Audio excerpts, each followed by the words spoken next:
May I ask you please to take your seats? We're about to begin. This is panel 5, the last panel of a very full day of meetings on anti-Semitism. We've gone over a lot of ground today. In this wrap-up session, we want to speak really to the heart of much of what's happening today, what various people in different organizations are doing to address it, what we all might effectively do, if at all possible, to help restrain the biggest threats we face today posed by anti-Semitism. I'm Alvin Rosenfeld of Indiana University. We're the co-sponsors of this symposium, and it's my privilege to monitor the last session. We have 4 really outstanding people in our session, as we have had all day long. Their bios are in the programs in your hands, so I want to make the best use of our time and not really go over the material right in front of you right now. To my left is Tammi Rossman-Benjamin of AMCHA. Next to her, Sasha Roytman of the Combat Anti-Semitism Movement, Huffnagle of the American Jewish Committee, and Yehuda Barski, who has an association with ISGAP. They all do very different kinds of work, as you'll soon hear. We're going to begin with Tammi and then just move across in the order of people present.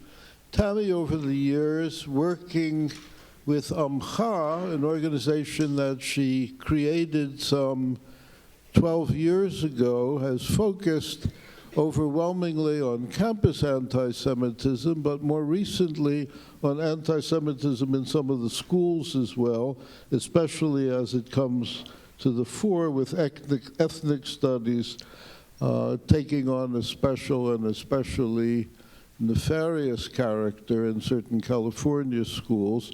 Tammi, let's begin with you. Tell us, please, as best you can in the short time we have, what you focus on, what you feel is most urgent right now for your organization to take a good hard look at, and what you can do to open people's eyes to the threats before us, given the issues that you squarely focus on. Yeah, thanks. Thank you, Alvin, and thanks for the invitation, and Gabrielle, to be here. So AMCHA Initiative, as Alvin just said, is focused on specifically really on, except with the exception of ethnic studies, specifically on anti-Semitism in higher education. And we're interested not only in anti-Semitic activity from students, faculty, staff, and outside actors, but we're also interested in, maybe even more interested in, the institutional structures that allow campus anti-Semitism to flourish. So, for instance, everybody knows about the group Students for Justice in Palestine. Well, Students for Justice in Palestine has as its core mission to promote the anti-Semitic boycott, BDS, the boycott of Israel, and its mission to dismantle the Jewish state. SJP is a group that is, I would say, bears the lion's share of responsibility for anti-Semitic incidents, for the harassment of Jewish students on campuses across the country. That's what Students for Justice in Palestine and other anti-Zionist student groups that might go by a different name but are definitely akin to SJP do. And so what we ask is, how is it that such a group is allowed to, say, get registered student status along with the other hundreds of registered student groups? How is such a group allowed to hold anti-Semitic events semester after semester, and is allowed to harass Jewish students semester after semester with relative impunity? And the same thing for anti-Zionist faculty, which is also a focus of our work. How are they allowed to bring their anti-Semitic anti-Semitic advocacy and activism into their classrooms, into their departmentally sponsored events, and post them onto their departmental websites without any negative consequences from administrators or fellow faculty. And in terms of what we do a number of things. One of the main things we do is we document campus anti-Semitism. So we have, at least as far as I'm aware, the only publicly accessible database of anti-Semitic activity on campuses throughout the U.S. We have, I think, today close to 7,000 incidents on over 600 campuses. And one of the things that we do, also one of our signature issues, is to take that data, to analyze it, and to write investigative reports about it. So we have about 18 investigative reports that look at the nature and scope of campus anti-Semitism, how it changes over time, as well as how universities respond, or in most cases don't adequately respond to it. And in fact, our most recent report that we published actually after October 7th looked at a major problem for Jewish students, which is what we call the egregious discriminatory double standard, where university administrators will, incidents that would never be tolerated when they're directed at students in other minority groups, are absolutely acceptable or are turned a blind eye to by university administrators. And we show in the report how that double standard is actually explicitly part of the institutional structure of the school. For instance, it's baked into school policy. It's also baked into, we believe, federal and state law. And so what we do is to try to expose those things in our reports, and then finally, we try to use all of that information to do what we all want to do, which is to combat the problem.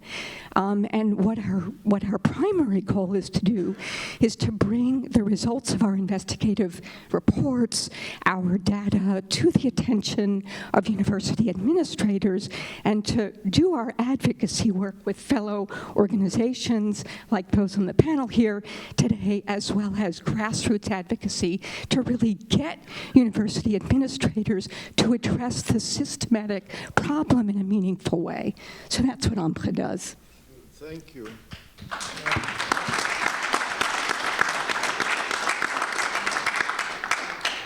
I last saw Sasha Roytman in Florida not too long ago. Sasha heads up an organization called the Combat Anti-Semitism Movement.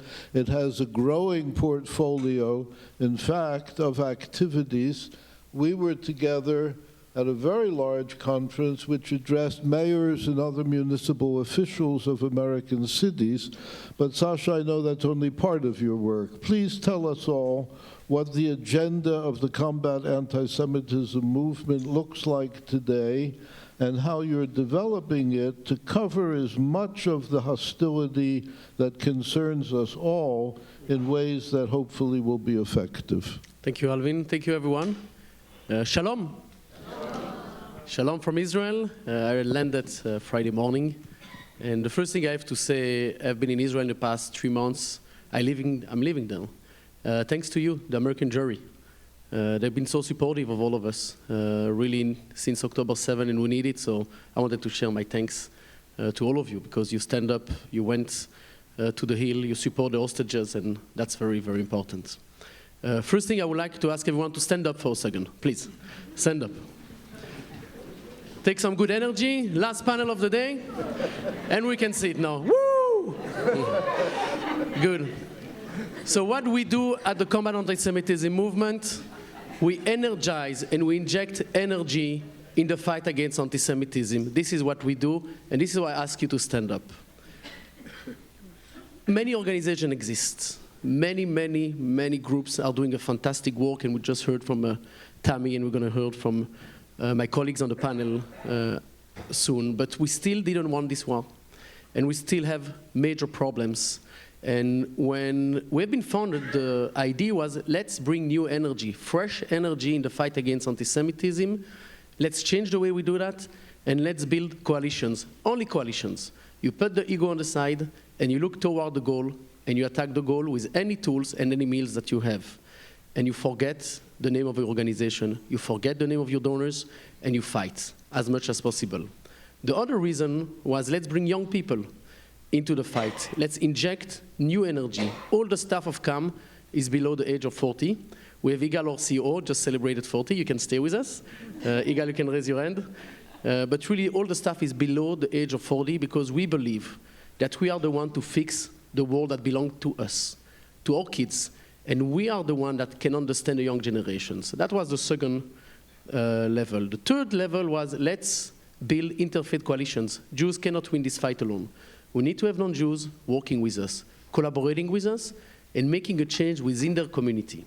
So these were the three elements. Then we started building the organization, and the first thing that we found was that municipal leaders and mayors don't know what to do. Their role is to protect Jewish communities. Their role is also to clean the garbage from the street. Their role is, they have many roles. Anti-Semitism is maybe 1% of their portfolio. Or you expect a mayor of a big city that needs to clean the city, to keep it safe and fight anti-Semitism at the same time. So we knew that we need to inject new energy into the municipal leaders. Together with AJC, by the way, we started working together 4 years ago. And we continue developing 10-step action plan fighting anti-Semitism within every city across the world. So we spoke about Florida with Alvin, but we're working globally. This is the advantage also of CAM, that we have an office in Uruguay, Berlin, DC, New York, and Tel Aviv, where I'm based. And that's the first part. The second part is really the interfaith relation that we build. We were looking at opportunities, building coalitions with Muslim, American Muslims, and also Muslims across the world, but also the Afro-American community. So I will give you a few examples of things that we've been dealing with. And we have in 2 days from now, in the same place, we have a very, very nice jazz music event with Afro-American leaders that will put together a jazz concert in memory of the Holocaust for the Afro-American community of New York. So this kind of stuff that we try to do, we try to use the power of culture to communicate with our colleagues from different communities, different faiths, and different cultures. And if we expect them to work with us without connecting ourselves to them, so it will not work. Interfaith leaders are not really interested to work together. That's the bad news. But cultural leaders that works toward a joint culture, they will be interested to work together. So these are the things that we do as an example with the Afro-American community. In the Muslim community, we've been growing and working with young Muslims in the United States as well. Recently, we had a delegation of women Muslims that came to Israel after October 7 to share their support. And in return, they host a family of hostages in Los Angeles, Bedouin hostages, which was fantastic to see.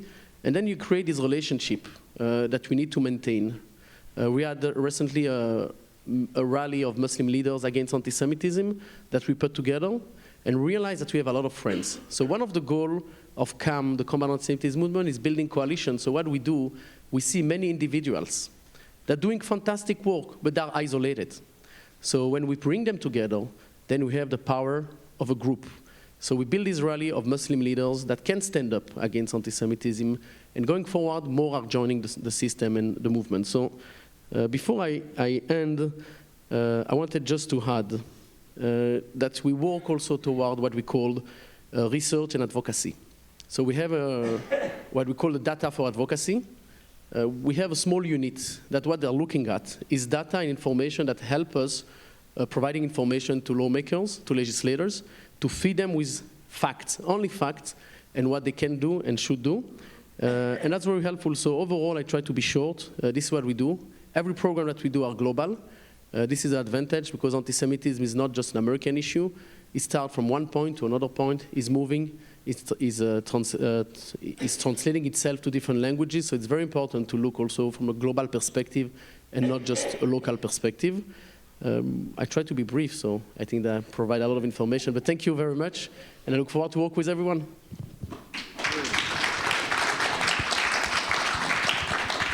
Thank you, Sasha. We'll hear more from you as we continue our work. I next turn to Holly Huffnagle. Holly, you and I have had lots to do with one another in the last few years. Holly holds the portfolio for anti-Semitism in America, so she has a very broad-based agenda. In fact, the AJC has been in existence, as far as I know, since the first decade of the 20th century. And you've got a large team of people working. But you certainly have your work cut out for you, as we all do, in fact. Let's hear what you are up to at the AJC, ideally what you would like to accomplish, given your position as the head of anti-Semitism work in America particularly. Thank you, Alvin, and thank you, Gav, for this incredible symposium. And I think what we want to accomplish is lowering levels of anti-Semitism and pushing it to the fringes of society. I think it's going to get worse, actually, before it gets better, but we are seeing some inklings of hope. And Sasha, I really appreciated your energy going first, and I wanted to ask, how long has CAM been around? Before I answer the question, I would like to say something about both of us. Okay. We both start opposition at the same time, and since we start, anti-Semitism is on the rise, so I don't know if we take the blame for that. I don't know. We did talk about that before. 5 years ago. 5 years. Okay, so the Combat Antisemitism movement has been around for 5 years, and you can see what it's contributing to this space and filling some of these gaps, bringing people together. American Jewish Committee, we're one of the, if not the oldest Jewish advocacy organization in the United States. It was founded in 1906 here in New York, really with the goal of having American Jews better protect and promote the well-being of Jews around the world. And Dr. Weidlinger talked about this earlier, but the pogroms of the early 20th century was really the reason for our creation as an institution. And since then, for almost 120 years, in multiple ways, we've been working to counter anti-Semitism in the United States, also around the world. But the focus for the last 20 years, to be honest, has mostly been in Europe. We have many offices across the European continent. We also have offices all over the world. But we really noticed this uptick in anti-Semitism in the early 2000s. And there were mistakes that were made. We didn't raise the alarm quickly enough. Unfortunately, Jewish individuals in France and Denmark, in Belgium were killed. And there were lessons, though, that came out of that time, that when we started seeing rising anti-Semitism here in the United States, and I think we accurately can point to Charlottesville as that first name. We talked earlier, Dr. Nendel talked about the litany of the names of Charlottesville, of Pittsburgh, of Poway, but we can even look to Overland Park in Kansas City in 2014 as one of we're at 10 years, really, in 2024. But we had lessons from Europe, from around the world that had been facing rising anti-Semitism earlier. And those lessons maybe are fourfold. One of them was not denying the problem, which was happening actually in France, that there was even a problem. The second lesson was knowing the sources and speaking out unambiguously, even if it was not popular, especially sources from other minority communities or sources from the left. The third was making sure there was national cohesion around the issue. So in Western Europe, for instance, there wasn't national cohesion. It was the job of the Jewish community, government, law enforcement, but not a societal issue to combat the problem. And the fourth is that it needs to be sustained. So in the mid-2000s, there was these what we'd call quick fixes, security guards in front of synagogues, conferences, even though the symposium is wonderful, but they were trying to just fix this issue by having these kind of short-term interventions. And the lesson from that was not working. And so bringing it to my work in the United States, Alvin, I started in April of 2020. My first day of work was on the 20th, which I joked about. If there was a time to actually start working in this field, it would have been in the day that the anti-Semites were celebrating Hitler's birthday. So I told them I'm coming after them. But it was during COVID. It was during this increase of anti-Semitism in our country, but taking those lessons and applying them here. So Alvin, I have the opportunity to work with 25 offices across the United States. AJC has 25 regional offices, an incredible team. And then the last thing I'll say, because anti-Semitism is so multifaceted, we do have entities on coalition building. We do have people on education and training. I primarily work on policy and policy developments. And what that means is I sit in Washington, D.C., and so I am working very closely with the federal government, with the various federal agencies, with Congress, but also with social media companies on developing their hate speech policies and implementing them, and also companies. And this is a new one. After May of 2021, many companies, and you're probably seeing this too in your work, realized they had an issue within the workplace. And how are they going to actually address anti-Semitism in the workplace? And we've come in and advise corporations on how to better protect Jewish employees. So there's a little sampling of the things that I honestly have the opportunity every day to do.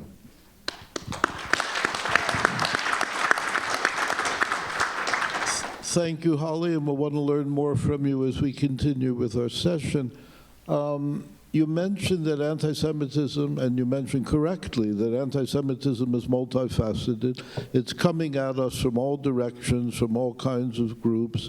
One of those has not yet received as much attention as it needs today, but we're about, in fact, to address it when I call on Yehuda Barski. Yehudit is a researcher on radical Islam and ways in which terrorist organizations triggered by radical Islam play really a very crucial and disturbing role in today's anti-Semitism. Yehudit, I last got in touch with you a while back because I had been reading some of your research papers on this subject. Some people in the audience know them, many don't. Tell us, please, about your research and what, in fact, we should all be alert to regarding Jew hatred coming from that quarter. So first, I'd like to thank you, Gabrielle and Alvin, for this really amazing conference, and all of the, as well, everyone who's been involved in organizing it. I'm very, very grateful. So as a Middle East counterterrorism specialist, for me, the timeline doesn't start with 2014. The timeline for me goes back 20 years to the rise of 9/11 trutherism, the accusation that Jews were behind 9/11, the amplification of this conspiracy theory for over 20 years now, and of course we have now seen defacement of posters of Israeli hostages with the Jews did 9/11. We've also seen, which unfortunately has been forgotten, the targeting of Jewish institutions by Islamist anti-Semitism, most notably individuals who were followers of Al-Qaeda, individuals who are followers of the Islamic State, as well as individuals who are sympathetic to other movements such as Hamas and other Hamas and Pakistani jihadist movements. Unfortunately, with the passage of time, with the fact that some may have short memories, this has been forgotten. The research that Alvin was referring to, I wrote a study examining violent attacks against Jewish institutions and Jewish community from 1969 through 2016. It examined right-wing supremacists, neo-Nazis, Islamist anti-Semites, those who are following Al-Qaeda and those movements, and other organizations in between that have targeted Jews. What I find in parallel to what we are seeing today is the period of the late 1960s going into the early 1970s when there were incredible numbers of protests. Of course, those were related to Vietnam, but today we're seeing incredible numbers of protests directed specifically against Israel and specifically targeting Jews, specifically calling for genocide against Jews in the streets of this country, which is completely unprecedented and has led to an exponential rise in anti-Semitic incidents, as I'm sure all of you are well aware. The other work that I am engaged in, and this is part of the work that I've been working on with the Institute for the Study of Global Anti-Semitism and Policy, is the influence of foreign funding of American universities, particularly by the Gulf state of Qatar. We have found in a most recent report a correlation between funding by Qatar and the rise of anti-Semitism on elite American campuses. The influence of that funding has actually influenced and given rise to anti-Semitism on those campuses. So this is a phenomenon that we need to address, needs to be investigated. We already have calls for an investigation of this phenomenon, which is work that we've done over the last, this past year. In addition to that, I've also done research on the rise of Islamist anti-Semitic organizations in the United States.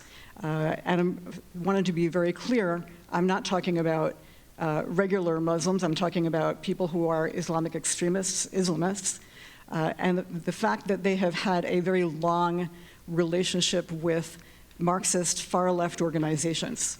So the day after October 7th, on October 8th, there were demonstrations in this country by the Democratic Socialists of America in tandem with Students for Justice in Palestine, within our lifetime, many other organizations, and they were already denying the fact that October 7th happened.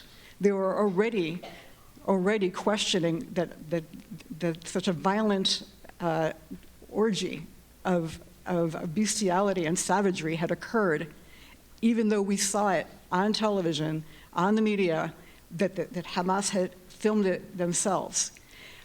And this represents the Red-Green Alliance, red meaning the far-left Marxist alliance, together with the Islamists, the extremists, Islamic extremists, together, that has existed for many, many years, for many, many decades, but the glee with which these organizations were having demonstrations in this country reflected the fact that on the ground, on the border with Gaza, those organizations were in fact involved. In other words, the Marxist Popular Front for the Liberation of Palestine was involved in the October 7th attack, pogrom, and the Marxist Democratic Front for the Liberation of Palestine was as well involved in it. So we have organizations here that are Marxist, that are sympathetic to them, and so that is the direct connection of why they were so energized. Not just the Islamist followers, not just the Islamist sympathizers, but they too were energized because those organizations were involved in the attack. They were part and parcel of the attack.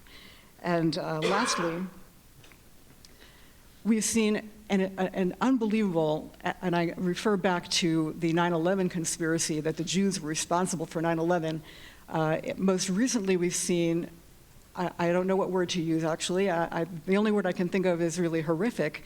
Attraction of young people, young Americans who have nothing to do with the Middle East conflict for the letter of Osama bin Laden that came out after the 9/11 attacks, justifying the attacks on the United States, with young people filming themselves on TikTok saying, "This letter changed my life.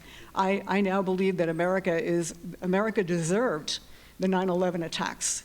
So we've come full circle from 9/11 to October 7 with the rise of these organizations, the fact that they have a foothold in Western countries, not just the United States, but in the United States, and have been able to propagandize and persuade young Americans that bin Laden was right, and especially with regard to October 7th, that the incredible conspiracy theory that Israel did it to itself, Israel attacked itself, that Hamas did not carry out the horrific attack on October 7th. We are seeing this come, unfortunately, to a very, very dark fruition, and I'm sorry I don't have something to cheer you up about this, but this is the reality of what we have seen. Thank you, Yehudit.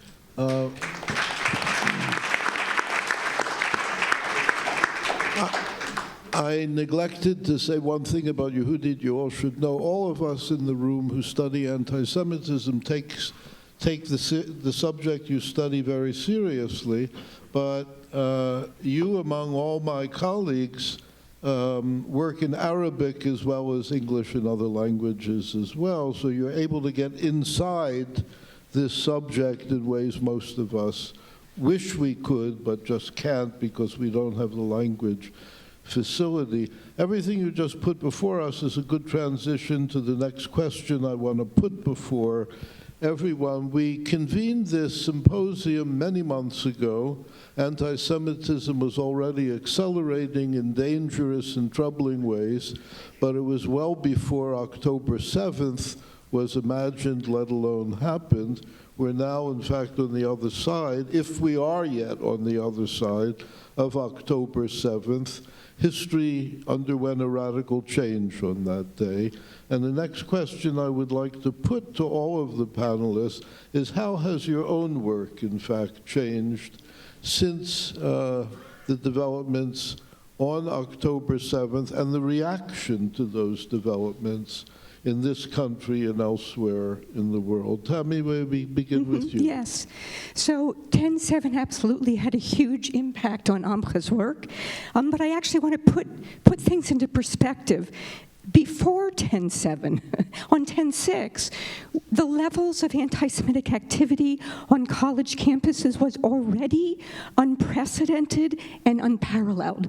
So that in November of 2022, more than a year, well, almost a year before October 7th, we published a report where we said that no other student group on campus was subjected to anywhere near the sustained and well-coordinated campaigns of harassment that were carried out by and condoned by large numbers of students and faculty as Jewish students, right? That was well before October 6th, October 7th. October 7th hit, and we saw, as everybody's been saying, an explosion. I've actually heard the figure 700% on college campuses. That's the figure that comes out of International Hillel. And it's not just, and that for our organization, which tries to keep track of, I mean, we were already having trouble keeping track of the unprecedented levels on 10/6, 10/7 hit, and we've been playing catch up ever since. But it's not just the number of events, it's also the severity of events that has also increased dramatically.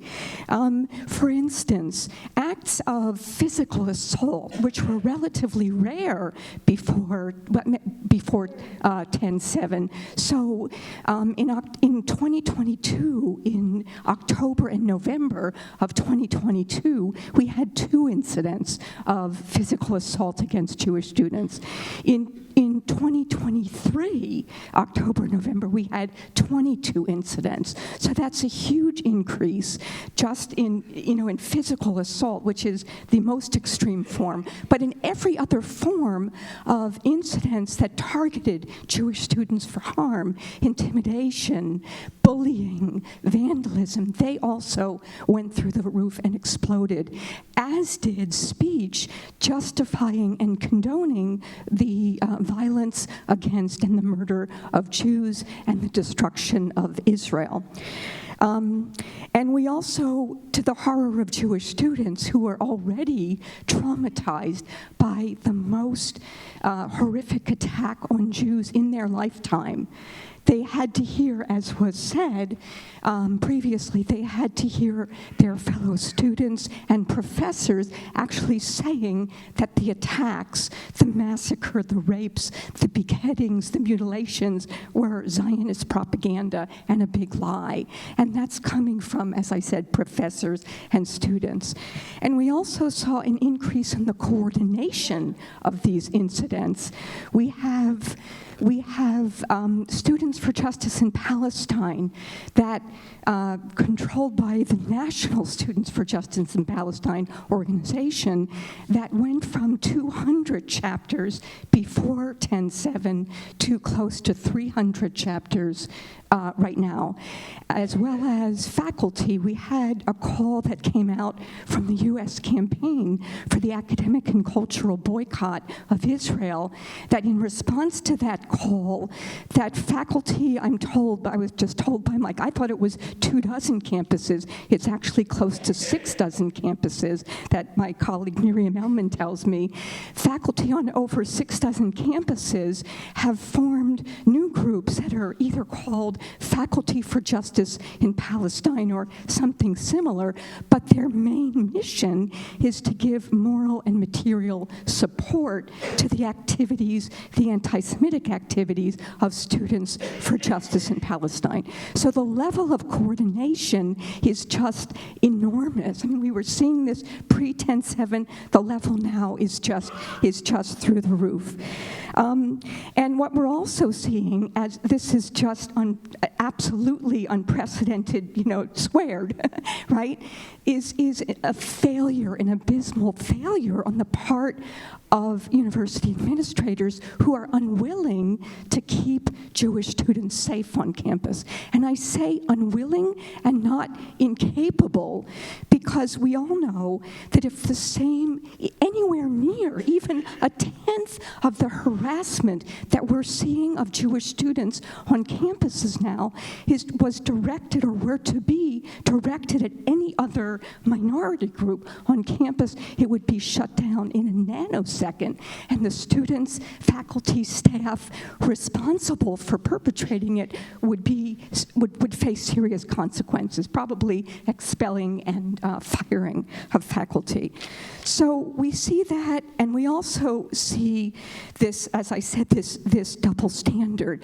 But that's the bad news. And it really is, I think, quite bad now, as bad as we've ever seen it. But I do want to say that I believe that there is a silver lining. I really do. And what makes me optimistic, and I think it was said in the second panel, someone used, I think it was Magda, who said, this 10/7 was a wake-up call. It absolutely, with respect to campus anti-Semitism, it was absolutely a wake-up call for the Jewish community, as well as for government officials, who, for the first time, really could see laid bare the true nature and scope of campus anti-Semitism, as well as, and I think we saw this very well highlighted in the congressional hearings, as well as the abysmal failure of administrations of universities to keep Jewish students safe. And also within the Jewish community to be able to to be so outraged, to be able to use the power of the pocketbook as well as the power of political clout to actually force universities to confront the problem and to take meaningful steps to address it. So actually, I am optimistic, and thank you. Thank you, Sasha. I want to turn to you next. In your case, in talking about October 7th, I first want to acknowledge you live in Tel Aviv. All of us in the room follow the news day by day, but you're living the news. Israel is a very intimate country. Everybody knows everybody who knows everybody else, and time and again one hears about family members lost, neighbors lost, so on and so forth. So what matters so much to all of us, not that we're distant from it emotionally, intellectually, spiritually, but geographically we are. Geographically, you're sitting right there. Tell us, please, how all of that impacts the work that you're doing through the Combat Anti-Semitism movement post-October 7th. First, when I hear Tami, I'm very glad that we don't walk on campuses, so good luck for what you do. October 7th changed everything for us. The way that the organization acts, the way that the organization brief, and the way that we work with people, it changed everything in 1 minute. And this minute changed the way that we look at the world, the way that we want to change the world. It gives us, to the team of CAM, the 20 employees, a lot of energy that our cause is the right cause. So first, I have 5 points how October 7th changed the organization and the way that we work. But first, I would like to say we are not in the post-October 7th. Until the last hostage is not returned, we are still in October 7th in our mind.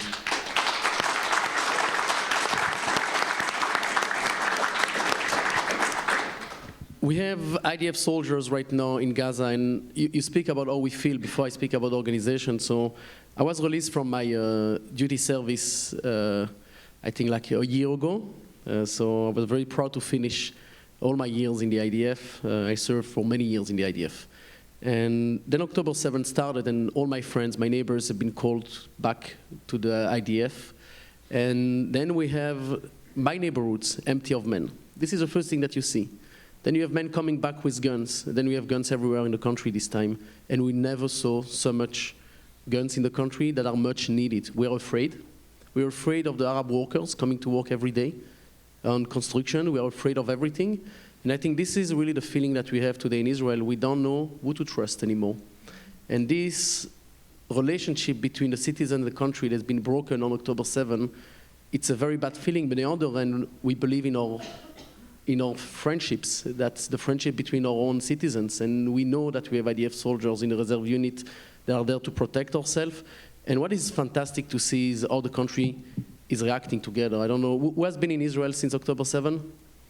I don't see how many of you, but really I recommend you to take a flight to see what's happening in the country today. The solidarity, the resilience is incredible. It gives you a lot of energy as Jews, as Israelis, as human beings to see how a country can survive such trauma. And I will just say a word about trauma because you don't have a lot of opportunities, but we deal with trauma a lot. Usually the roles of trauma and post-trauma, so we have a terrorist attack in Israel, you have let's say you have one person that was been killed, and you have 27 persons entering the post-trauma world in one terror attack, 1 to 27. Now in one day, we have about 300,000 people getting to the trauma system in Israel. So the post-trauma system, the trauma system in Israel, PTSD and others, has totally changed, and you see that in the streets. People are afraid, and we don't have enough specialists to deal with these people. 3,000 survivors of the Nova massacre that need to deal with themselves. Some of them have committed suicide already because we don't know how to treat them. So this is the new reality of Israel. Now, how the organizers have changed, the first thing that changed in our mind, no more compromise. As the Jewish world, we have compromised a little bit. By recognizing anti-Semitism that we heard from Yehudit from radical Islam, by recognizing anti-Semitism coming from the progressive circle, we all recognize anti-Semitism from the extreme right, the neo-Nazi anti-Semitism, and we're afraid to say it out and clear. There is 3 types of anti-Semitism, and we don't compromise. All of them are danger. That's the first thing that we know. And at CAM, we've been attacked for releasing some form of anti-Semitism because it was not comfortable enough for the Jewish community. We decided we don't compromise anymore on sharing the reality. The second step related to Tami that we saw that is very powerful. We have new allies, new coalitions. We saw even someone like you probably heard, like Bill Ackman, as a business leader getting involved in the fight against anti-Semitism. And we see new voices. We have a new network of artists fighting anti-Semitism. We have a new network of business leaders fighting anti-Semitism, new Afro-Americans' voices that have been standing up and others. So we have a lot of opportunities here, and we need to take them right now. We need to go to everyone that speaks for the Jewish people and for Israel, and to speak with them, to work with them, and to grow the network. The third point that will not surprise you, that we cannot count on international institutions, definitely not the UN, not the Red Cross, not the Human Rights Council, not anybody. Israel and America needs to count on themselves, period. Don't count on them, don't go and ask them for statement, it's just a waste of time. The human woman, it's nice that we're calling on them to do statements. They will not help us. They're going against us. They are supported by the majority of Muslim countries in the UN, and that's a reality of our world, and we need to accept it, that the general international institutions have failed. And that leads me to the same point, but is the fact that we speak about never again. And I hear still the slogan of never again. I think it's a very wrong slogan. We shouldn't use it anymore because never again happened on October 7. So when we see never again, let's not use never again. We failed as a society, and I feel that we failed. We cannot fail anymore. So when I ask you before to stand up, I think this is also the answer. We need to stand up, everyone. What I miss in this room is the young generations. I saw a few young people, but they're not here. Yeah, who's laughing now? But it's true, we're missing them. They should be here, they should be energized by Israel. Let's join all of us together, and we miss them.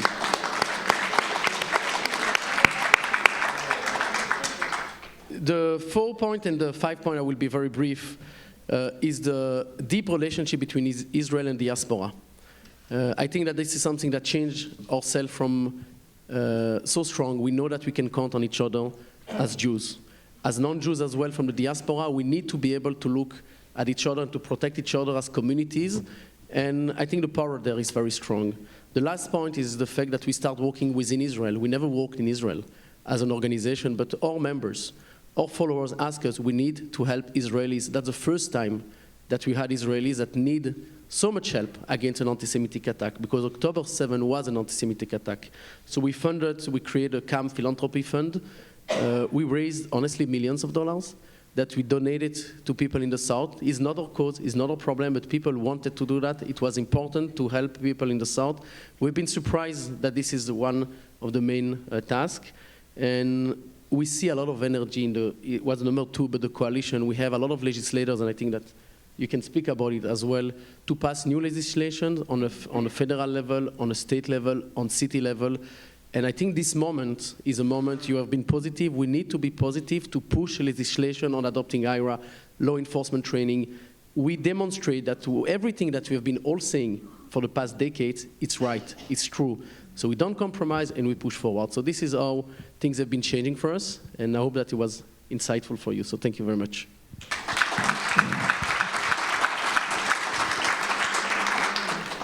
Thank you, Sasha. Holly, I remember talking with you way back when. AJC has been doing good work for a long time. Various other agencies likewise work hard to combat anti-Semitism. But anti-Semitism still is in our face in dangerous ways. One of the questions I remember putting to you, is there anything remotely like collaboration or coalition building among the various agencies in America devoted to combating anti-Semitism? It was my sense, correct me if I'm wrong, that at the time we were not seeing a whole lot of that.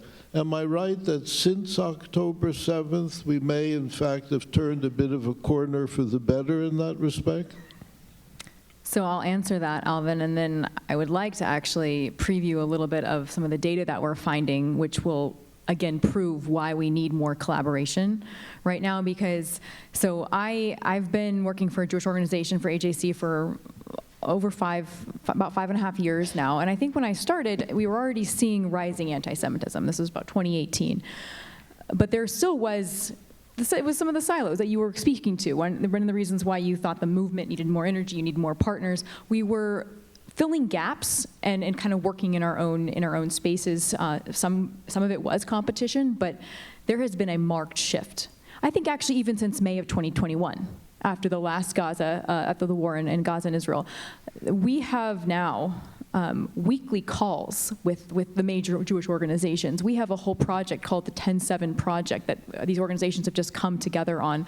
I'm constantly speaking with my interlocutors and other Jewish organizations, sharing data for the first time, sharing some of our findings with others and saying, well, what are you looking up? Well, you do this, I'll do this, and working together in a way that at least in the last 5 years, I haven't seen before. So that's a positive thing. It's something that's going to take time as we go forward.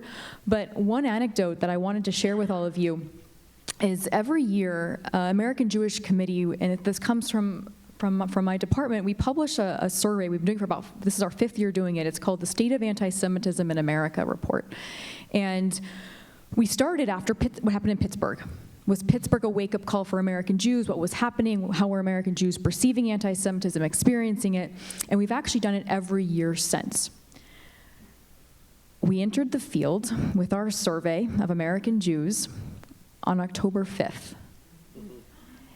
And we'd worked for months to get this questionnaire in order, to test it, to retest it, to have people sample it and see what questions needed to be revised. It's a whole process. We work with a public opinion research firm called SSRS. And we had to pull out of the field. October 9th, on Monday, we brought it out because it was either going to be tone deaf, we weren't going to get the right data, people were not going to be paying attention, and we had to really use that week. While my organization was responding on the ground. We have an office in Jerusalem. We were beginning to work with hostage families. We have since now been bringing fact-finding delegations to Israel from leaders all over the world. But my department had this obligation to kind of fix the questions that we were asking of American Jews. And so we sat with that for that week. We entered new questions. The week of October 9th, we added questions. Have you heard about the attacks? Did those attacks make you feel less safe as a Jewish person in the United States? We also had a qualitative open end where they could just share with us anything that they wanted to. And we re-entered the field on October 17th. And we have that data now. And that data is going to be published in the middle of February. So it's not out yet, but I did tell Alvin that I would at least share with you some trends of what we're seeing, because it was a very unique moment to capture what the American Jewish community was feeling during October, and we exited the fields the first week of November. So it was really about 4 weeks we were capturing this moment. And we also have to know that if we do the same survey right now, we might have different answers. We're aware of that. We need to do it again in a year and really see, was this just this crazy uptick and it's going to settle down. But three trends with the Jewish community I want to share with you, and then one quick trend with the general public, which I think will lead us to some positive pieces at the end of where we can go from here. But the first trend is that American Jews feel substantially less safe as a Jewish person in the United States. There's been at least a 20 percentage point increase in 1 year of feeling less secure as someone who's Jewish. 78% of American Jews who've heard something about the attacks said it made them feel less safe in the United States. And we also know that young Jews between the ages of 18 and 29, those who aren't in the room or their peers, actually experience anti-Semitism at a much higher rate than Jews over the age of 30. So we have this young generation actually experiencing more anti-Semitism. The other finding is that there's been a huge uptick in American Jews who have avoided certain behaviors out of fear of anti-Semitism. Either they've not worn something that would identify them as Jewish, they've not gone to a certain place or event out of fear of anti-Semitism, or they've avoided posting something online. And we track this every year for the last 5 years, and there's just this really big increase this year in part because of what happened. But the last thing I want to end on is when we first started doing these surveys, we test the general population as well. So we do parallel surveys. And we ask the general public, are you aware of these issues? And when we first ran a general public survey in 2019, the disparities between what is anti-Semitism, is it rising, is it a problem, were quite large. That gap has shortened. And that's, I think, a positive thing. And we have an issue, but more Americans, the majority of Americans today, say that anti-Semitism is a problem in our country. There's a big increase in Americans who say it's a very serious problem. More Americans say that it's increased in the last 5 years, and more Americans are aware and recognize it. And that's a starting point for what do we do next with it, because 5 years ago they didn't have that level of awareness. Thank you, Holly. Yehudit, I want to follow up some of the things you said just a short while ago. October 7th is now an iconic date. There's no question about it, as is 9/11. There wouldn't have been a 9/11 without Osama bin Laden. Suddenly, Osama bin Laden is being heroized, in fact, in certain quarters of America. It's just uncanny, but it is.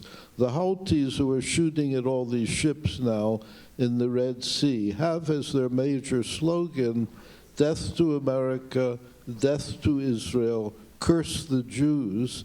And there are people out on the streets celebrating the Houthis. You know this material better than most of us because you read Arabic, you study some of this stuff in Arabic. What in the world is going on? It's uncanny to most of us that these people who are villains are suddenly being heroized. So since you asked about the Houthis, I need to point to the presence of Iran throughout all of this. So with regard to supporting Hamas, with regard to providing arms to Hamas, providing training to Hamas, there has been an encirclement strategy that Iran has been practicing for decades throughout the region. So as part of that, they created Hezbollah on the northern border with Israel. They supported and helped to create the Palestinian Islamic Jihad, which is in the West Bank as well as in Gaza. Hamas, of course, as we know. But throughout the region, Hezbollah, Kataib Hezbollah in Iraq, which today took responsibility for killing American servicemen in Iraq. Additionally, the Houthis, which is a Shia radical movement, and Alvin just mentioned their slogan. So it's not enough death to Israel, but also curse the Jews. So the Houthis are enacting this policy of encirclement to disrupt shipping in the region, and they're being used by Iran. They're part of this effort by Iran to encircle Israel, to cut off shipping. You may have heard about the economic effects that are being felt in Israel because of the disruption of shipping, but it's not just an Israeli problem. It's a regional problem, which is the reason the United States is involved. When we come to people here, lionizing them and making them into heroes, this is the connection between the ideology of Hamas, the ideology of Iran, and the idea that it's a genocidal anti-Semitic ideology. They actually believe that Israel does not have the right to exist, nor do Jews have the right to exist on the face of this earth. And in addition to that, because of their ideology, which is, we would call it somewhat like a millennialist kind of ideology, that we are actually in a period of the end of days where it is actually, I will add, God forbid, in sight because of the success of October 7th, that the destruction of Israel is in sight. And therefore you hear leaders of Hamas saying, we're going to do another October 7th and another and another and another until Israel is destroyed. They actually are energized by what happened on October 7th. So with regard to the work that I've been doing now, I would have to say that there have been unbelievable numbers of requests to explain not just who the Houthis are, but why we are in this situation, why we are looking at this extremely complicated situation with the Iranians being behind many of these attacks in one way or another, support for these various organizations, and the place of the United States, why the United States is included. It seems like, they only hate Israel, it would seem, but that's not true. This is a strategy that the Iranians have been enacting since the Islamic Revolution in 1979. And many people, I'm sorry to say as well, including some decision makers, would like to believe that what the Iranians say is not what they really mean. But if we look at all of these organizations that the Iranians have created throughout the Middle East, and they have as well attempted to carry out terrorist attacks on the homeland of the United States. They've done surveillance on Jewish institutions in this country in order to carry out attacks by people who are supporters of Hezbollah and people who are from the Islamic Revolutionary Guard Corps, who were fortunately arrested by the FBI before they were actually able to carry out those attacks.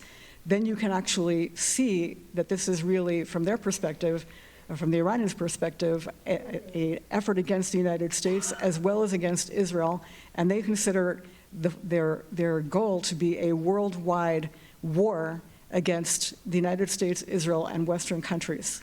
So in addition to that, I would point to Israel's loss of deterrence on October 7th. The actual unfortunate success of Hamas on October 7th has led to the feeling among followers and supporters of Hamas, Iran, the Houthis, all of these organizations, and their sympathizers in Western countries, that they have free rein to carry out attacks on Jews, that they have free rein to intimidate Jews at the minimum, and that they have free rein to actually carry out acts of violence against Jews. This is the global effect of October 7th. And I think that is one of the reasons why Holly's description of any kind of debate or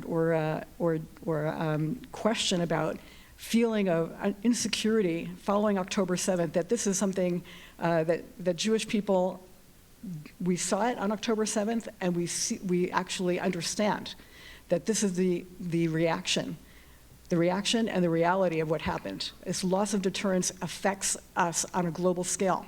And that is part of this larger picture. I also, just one last part of this, it has been forgotten that 20 years ago, right before 9/11, again pointing to the far left, the Durban Conference of 2001, which was full of anti-Semitic expressions, full of individuals from the left praising people who were at that time, it was before 9/11, but they were representatives of bin Laden's organization who were there, praising those organizations, attacking Israel, and this was all coming from the left, and it became part of the dialogue and the public discourse. And prior to that conference, there was an earlier conference that was hosted by Iran. You would think that the Iranians have nothing to do with far-left organizations, but that's not correct. The Iranians use every organization they possibly can to achieve their goals. And so we had, even back then, an example of this red-green alliance with the Iranian regime working together with far-left organizations. And today we have, unfortunately, the result of that, where South Africa, again, 20 years later, helping Hamas to prosecute Israel for the unbelievable accusation of genocide. So we have another example of, from the very beginning, going back to 20 years of the Iranians assisting this, and then now we have the South Africans working together with Hamas to put Israel in the prosecutor's dock for genocide, adding to the big lie. So again, this is something that we need to really understand, and this has been part of my goal, part of my work, to explain to people this is much, much larger, and we are talking about anti-democratic movements. We are talking about anti-democratic countries that promote, that are not promoting democracy. If Iran were to have its way, every single country in the world would be an Islamist radical country. And if you're talking about the far left organizations, similar idea, they don't believe in democracy.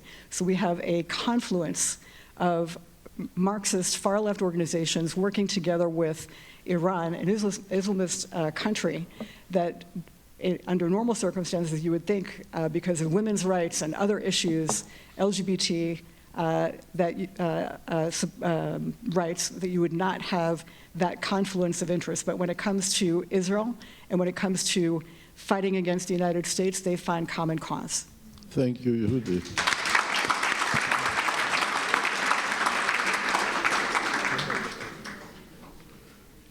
We're running on, but we can carry on a little bit more. Okay. I've been looking through various questions that have come up on these cards. Several of them ask about the connections between anti-Zionism and anti-Semitism. Some of that's been rehearsed in earlier panels, but one card in particular asks about anti-Zionist Jews in particular. Coming here on Friday, I had a copy of the New York Times with me on the plane. There was a full-page advertisement signed by rabbis in Jewish Voice for Peace. One of the cards asked about that, and the word genocide, genocide, genocide was repeated multiple times in this page. And one question asks about anti-Zionist rabbis and how they should be seen and judged, I suppose, within the community. Sasha, you want to take a stab at that? You're not an anti-Zionist rabbi, no, but, I'm not, but I hear know about the problem. I hate this question because this is really the division within our own community. I don't have a good answer. I don't understand that. I don't understand it. Mm-hmm. I'm a third-generation local survivor. I heard the stories of my grandfather's grandmother. I don't understand it. That's my only answer to that. I think that we go against all our values, on our history, and religion, and everything that we can believe in. I invite them to come to Israel, to see themselves what happened on October 7th, what was a genocide attempt. I think looking from the news perspective and looking at the news and social media, You don't get the reality today, and we know that. And they need to come to Israel to see themselves, but I don't understand it. Is there anyone else on the panel who would like to address this? Among other things, by the way, one of the things that really shocked me in this full-page statement, which runs about $50,000, by the way, per page, is addressed President Biden himself, and it said, in the name of rabbis, President Biden, you stand on the side of death. It doesn't seem to me in the Jewish interest for Jews I will just add something in the, Alvin, we work a lot in the interfaith space, and something we pay very attention to when we work with Muslim communities, not to work with ex-Muslims. Why we do that? Because we don't want them to work with JVP. So I'm working with a lot of Muslim voice, but I don't want to play the same game they play, and I'm very careful about doing that. And they're playing with us a game. The other side is empowering them, is supporting them. I would not have been surprised that JVP supports some way by, you mentioned the funding that's coming from different sources and arriving in Jewish pockets from Iran in some ways, or for Qatar. But we are very careful to not do what they do. Tammi. I just want to point out how problematic they are, Jewish Voice for Peace and anti-Zionist Jewish groups on college campuses are enormously problematic because they are the poster children for the argument that anti-Zionism is not anti-Semitism. How could it be? We are Jews, and probably for the first time in their lives that they actually talk about being Jewish. It's as a Jew, I can tell you that anti-Zionism has nothing to do with anti-Semitism. Moreover, that Zionism has nothing to do with Judaism. So what we have on college campuses is enormous. It really is. In one of our reports, I think one of our most important reports, looked at the attack on Jewish identity, not even on sort of anti-Semitic attacks, but the nature of those attacks was to completely erase Jewish identity, at least the identity of Jews who actually express their affinity with Israel, which is the vast majority of even Jews on campus.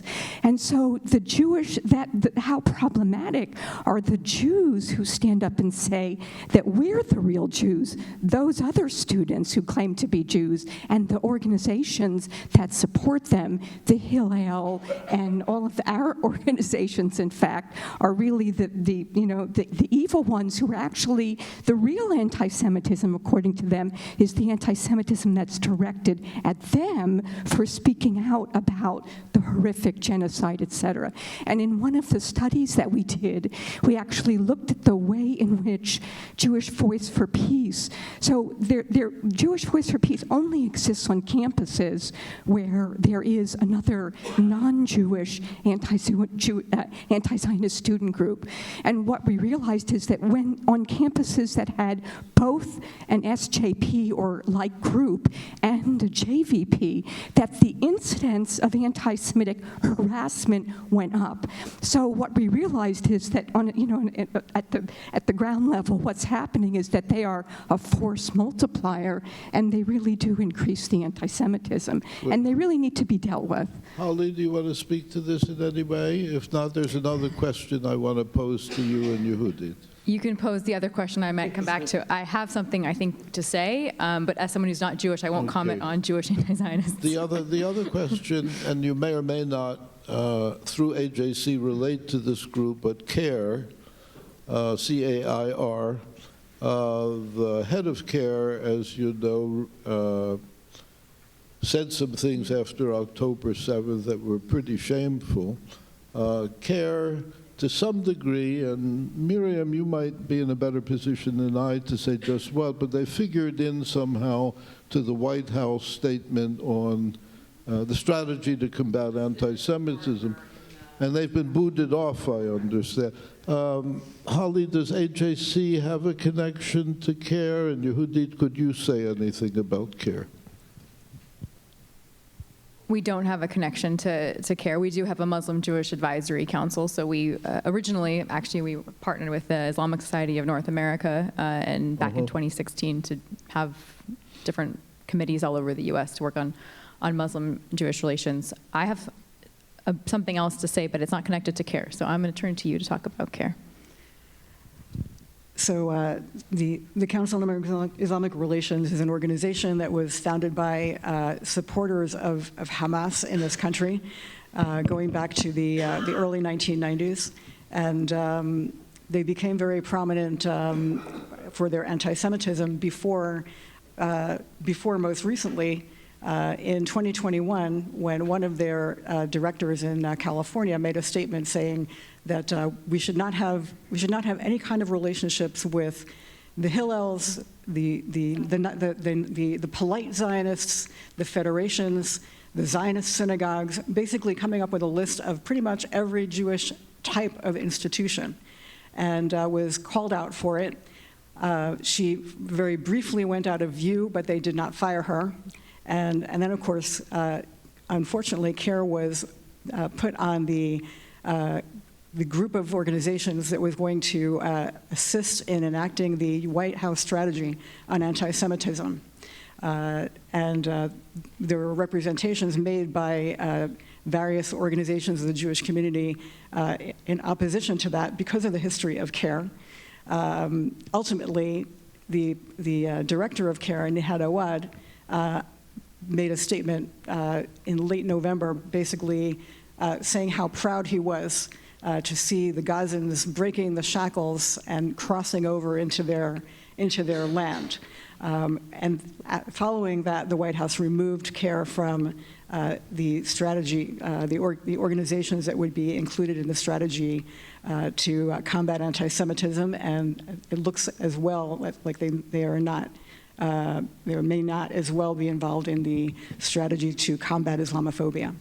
Thank you. Our time is just about up. Let me just ask each of our panelists very, very briefly to sum up where you think we are right now, and ideally, moving ahead, what might you do that could be effective? Tammi, but very briefly.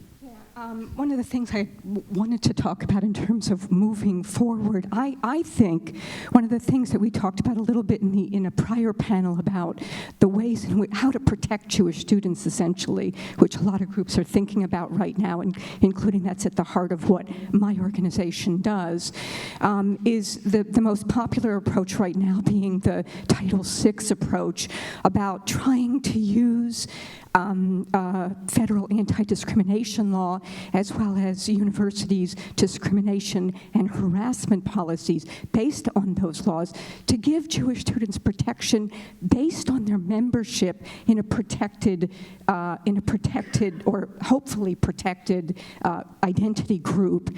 And what I want to suggest is that while we pursue those efforts, and they are proceeding apace with many investigations being opened by the Department of Education and lawsuits being filed, et cetera, I think that we also need to pursue in parallel another approach, which actually provides protection for Jewish students without the necessity of them having to be in a protected identity group before receiving the protection to the level of harassment that no student should have to endure. Because that's what's happening right now. What's happening to Jewish students, no student should have to endure. And in fact, we believe it's the moral and fiduciary responsibility of every university to provide that protection.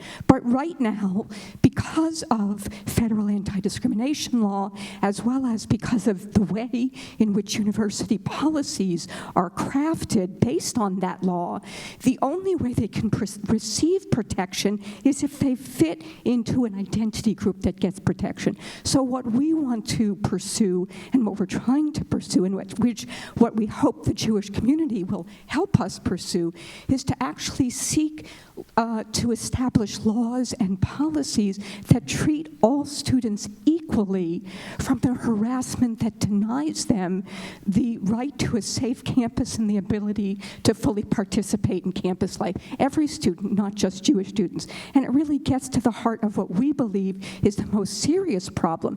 right? Not just the anti-Semitism, but the double standard to that anti-Semitism, which is really, as I said, the systemic problem. It's rooted in policy. It's even rooted in federal law. And I think until we can address that, Jewish students will not be safe on American campuses. Thank you, Tammi.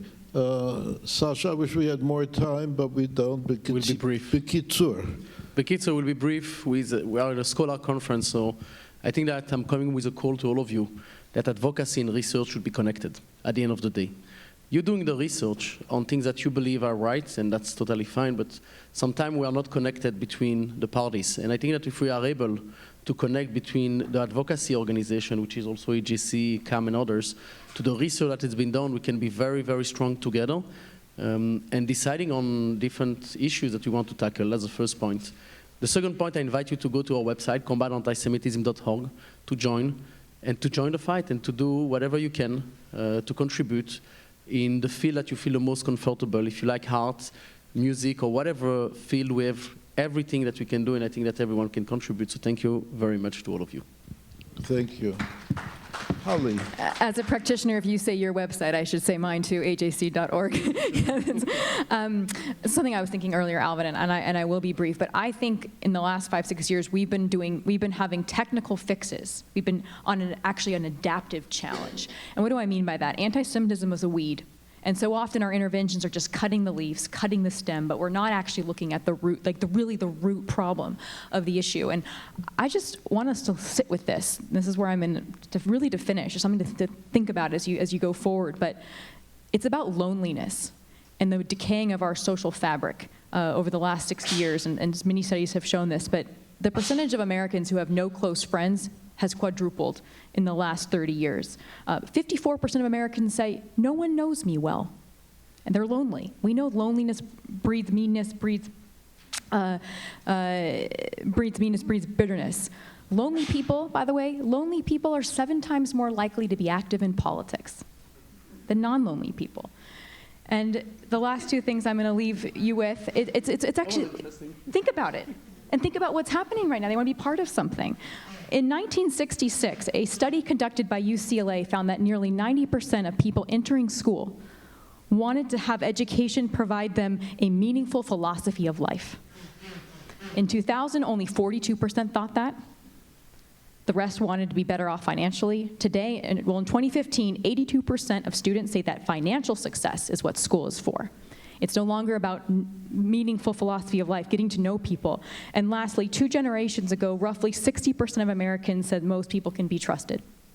By 2014, only 30% did, and only 19% of millennials. Low-trust societies fall apart. We are in a low-trust society, and anti-Semitism is just a symptom of it. So when we talk about interventions going forward after October 7th, it has got to be in the coalition-building work. It has got to be in the trust-building work. It's got to be those Americans that don't have friends.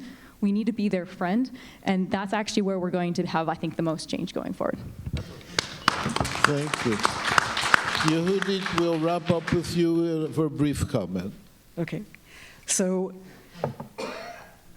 I think we have forgotten how to organize the Jewish community in the fashion that it was organized during the Soviet Jewry movement, which means you organize top to bottom, bottom to top, and that no statement, that there should never be a vacuum. No statement made by an anti-Semite goes unanswered.